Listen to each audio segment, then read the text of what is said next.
हाँ जी दोस्तों, नमस्कार। स्टडी हंगर्स पर आपका बहुत बहुत स्वागत है। आशा करता हूँ आप सभी बहुत अच्छे होंगे और अपनी तैयारी को एक नई दिशा दे रहे होंगे। साथियों, अगर आप हमारे चैनल पर नए हैं तो आप हमारे चैनल को सब्सक्राइब करें, और अगर आप मुझसे पर्सनली जुड़ना चाहते हैं तो आप मुझे इंस्टाग्राम पर भी फॉलो कर सकते हैं। तो आज की इस वीडियो में हम डिस्कस कर रहे हैं जो भारतीय संविधान की हमारी सीरीज चल रही है, उसमें ये आज सेकंड वीडियो है। इससे पहले के जो एक्ट हैं वो मैं आपसे डिस्कस कर चुका हूं, और आज के इस वीडियो में ये 4 एक्ट मैं आपके साथ डिस्कस करूंगा। तो जिन लोगों ने पहले वाला वीडियो नहीं देखा है तो मैं प्लीज़ रिक्वेस्ट करूंगा कि आप वो वीडियो देखें, तो चीज़ें आपको प्रॉपर तरीके से कनेक्ट कर पाएंगे। चलिए स्टार्ट करते हैं। सबसे पहले हम डिस्कस कर रहे हैं आपसे 1813 का चार्टर एक्ट। देखिए, जैसे कि मैंने बताया था कि जो ब्रिटिश सरकार थी उसने कंपनी के अधिकार पत्रों को 20-20 वर्ष करके बढ़ाया। जैसे कि 1773 के बाद उन्होंने किया 1813, 1813 के बाद 1833, 1833 के बाद 1853। इस तरीके से उसके अधिकार 20-20 वर्ष के लिए बढ़ाते रहे। तो कंपनी के भारत के साथ व्यापार करने के एकाधिकार को इस एक्ट के तहत क्या कर लिया गया, छीन लिया गया।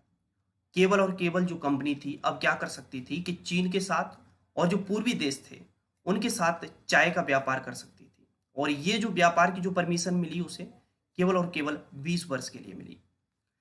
कुछ सीमाओं के अधीन अभी तक क्या था कि जो ब्रिटिश नागरिक थे अभी उनको इंडिया में ट्रेड करने की परमिशन नहीं थी।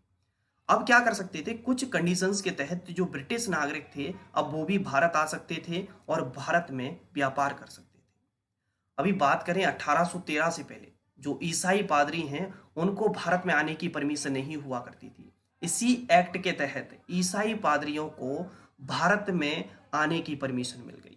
तो ये थी बात 1813 के एक्ट की। चलिए बात करते हैं 1833 का चार्टर एक्ट। देखिए, इसमें आप देख पा रहे हैं पुनः 20 वर्ष के लिए अधिकार बढ़ दिए गए थे, लेकिन कुछ चीजों को यहां पर अब ईस्ट इंडिया कंपनी से छीना जा रहा है। इस अधिनियम के द्वारा कंपनी के व्यापारिक अधिकार पूर्णतः समाप्त कर दिए गए कि आप इंडिया में किसी भी प्रकार का कोई भी व्यापार नहीं करेंगे। अब जो कंपनी थी वो केवल और केवल ब्रिटिश सरकार की ओर से भारत में शासन करेगी।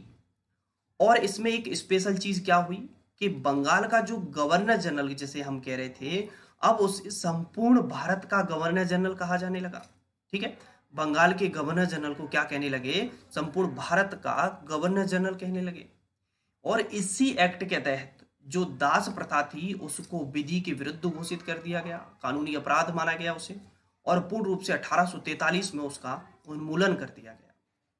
जो गवर्नर जनरल की परिषद थी, गवर्नर जनरल की परिषद को राजस्व के संबंध में पूर्ण अधिकार प्रदान किए गए, और गवर्नर जनरल को संपूर्ण देश के लिए एक ही बजट तैयार करने का अधिकार दिया गया। तो ये सभी बातें कही गई 1833 के चार्टर एक्ट।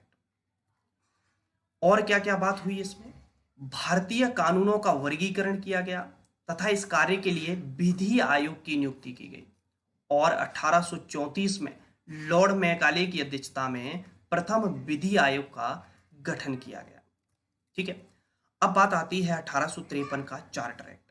अब जो कंपनी में अगर हम बात करें, जो सिस्टम चल रहा था पदों को भरने का, उनके लिए क्या की गई, एक प्रतियोगी परीक्षाओं की व्यवस्था की गई कि कंपनी के जो महत्वपूर्ण पद होंगे उनको प्रतियोगी परीक्षाओं के आधार पर भरा जाएगा। और उसके लिए 1854 में मैकाले समिति की नियुक्ति की गई। अब बात क्या आती है, बात को जरा आप समझिए। अब हम पढ़ने वाले हैं 1858 का भारत शासन अधिनियम, लेकिन उससे पहले मैं कुछ चीजें आपको बताता हूं।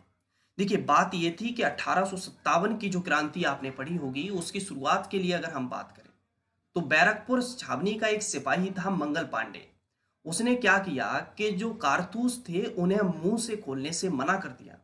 कह दिया कि ये जो कारतूस हैं ये गाय और सुअर की चर्बी के बने हुए होते हैं, अगर मैं इन्हें मुंह से खोलूंगा तो इससे मेरा धर्म भ्रष्ट होगा। अंग्रेजों ने जब इस बात का पता चला तो अंग्रेजों ने क्या किया कि भाई आए, एक व्यक्ति ने आवाज उठाई है, हो सकता है कल दो उठाएंगे, 2 से 200 उठाएंगे, इसलिए क्या करो, इस आवाज को यहीं दबा दो। और उन्होंने बीच चौराहे पर क्या करके मंगल पांडे को फांसी पर चढ़ा दिया। जब इस चीज का बहुत ज्यादा विरोध हुआ भारत में, सभी क्रांतिकारी जितने भी थे सब इकट्ठे होने लगे। जब इस बात की भनक लगी ब्रिटेन में, ब्रिटेन की महारानी को, पूरा का पूरा सिस्टम हिल गया एकदम। तो क्या हुआ, कह दिया गया कि भारत का शासन कंपनी से लेकर ब्रिटिश क्राउन के हाथों में सौंपा गया। भारत में मंत्री पद की व्यवस्था की गई। भारतीय मामलों पर, अब इंडिया के जो भी मामले होंगे उनमें ब्रिटिश पार्लियामेंट का सीधा कंट्रोल सिस्टम स्थापित किया गया कि अब भारतीय मामलों को सीधा का सीधा कौन नियंत्रित करेगी, ब्रिटिश संसद नियंत्रित करेगी। और जो बोर्ड ऑफ डायरेक्टर और बोर्ड ऑफ कंट्रोलर जो आपने पढ़े थे 1784 के पिट्स इंडिया एक्ट में, उसको क्या कर दिया गया, बोर्ड ऑफ डायरेक्टर और बोर्ड ऑफ कंट्रोलर को यहां पे समाप्त कर दिया गया। जो मुगल सम्राट अभी तक चला आ रहा था, उस मुगल सम्राट के पद को भी इस एक्ट के तहत समाप्त कर दिया गया। अब एक चीज हो रही है, देखिए कंपनी के तहत जब बात चल रही है तो बात चल रही थी गवर्नर जनरल, और जैसे ही ब्रिटिश क्राउन के हाथों में सत्ता आई, वैसे ही गवर्नर जनरल का नाम बदलकर वो वायसराय कर दिया गया। और अंतिम गवर्नर जनरल और प्रथम वायसराय लॉर्ड कैनिंग हुए। कौन हुए, लॉर्ड कैनिंग हुए। और भारत में शासन संचालन के लिए ब्रिटिश मंत्रिमंडल में एक सदस्य के रूप में भारत के राज्य सचिव की नियुक्ति की गई, और वह अपने कार्यों के लिए ब्रिटिश संसद के प्रति सीधा उत्तरदायी होता था। ये ओवरऑल सभी बातें किस में हुई हैं, 1858 के भारत शासन अधिनियम में। ठीक है, चलिए मुलाकात करेंगे अगले वीडियो में। जब तक आप सभी अपना ख्याल रखें। वीडियो पसंद आया हो तो लाइक कर दीजिए, दोस्तों के साथ शेयर कर दीजिए, और चैनल पर नए हो तो सब्सक्राइब कर दीजिए। चलिए, थैंक यू। जय हिंद, जय भारत।